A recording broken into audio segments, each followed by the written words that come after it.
Title: The Girl Who Talked to Spirits in the Forest, African Folktale. I still remember that scream. It was deep, sharp, and cut through the quiet evening like a blade. When I turned back, I saw Ada standing in the middle of the forest, her eyes wide, her lips moving, but she wasn't talking to me. She was talking to something else. Something I couldn't see. My name is Chika, and I grew up in a small village in Enugu, near the edge of a thick forest people called Egunko. The elders used to say spirits live there, good ones, bad ones, and those that just wandered. But we were children. We didn't believe much of what they said. We just saw it as one big adventure. Ada was my closest friend. She was that kind of girl that could make you laugh even when you were crying. Her mother died when she was 10, and her father was a hunter who barely came home. Sometimes she would say she felt lonely, that the forest was her only friend.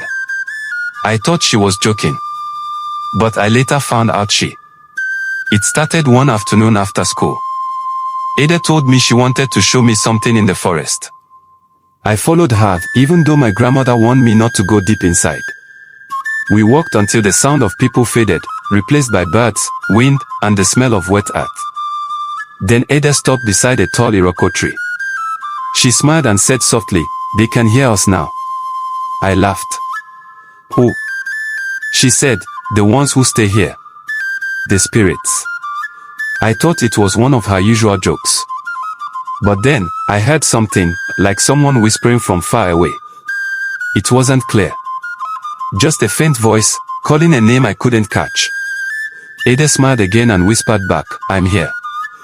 That was when I realized she wasn't playing. After that day, Ada started going to the forest every evening. Sometimes, I followed her from a distance. She would sit by that same tree and talk, like someone having a full conversation. Her lips moved, her face changed from happy to sad, like she was listening to real people. One day, I asked her, "Ada, who are you always talking to?" She said quietly, "They are the ones who understand me. They say they knew my mother." That night, she told me the spirit said her mother's soul was trapped between worlds because of something left unfinished. She said they promised to help her see her mother again if she kept visiting. I got scared. I told her to stop. But she only smiled and said, "You don't understand. This is the only place I feel alive." One evening, I followed Ada secretly again. When I reached the forest, I saw her standing before the Iroko tree, holding something in her hand, a small clay pot with white chalk marks. She placed it on the ground and began talking in a voice I didn't recognize. Her tone was deep, like she was repeating someone else's words. The wind started blowing hard. Leaves swirled around her. I called her name, but she didn't hear me. Then a strange smell filled the air, like burning palm oil mixed with blood. I panicked and ran home. That night, I couldn't sleep.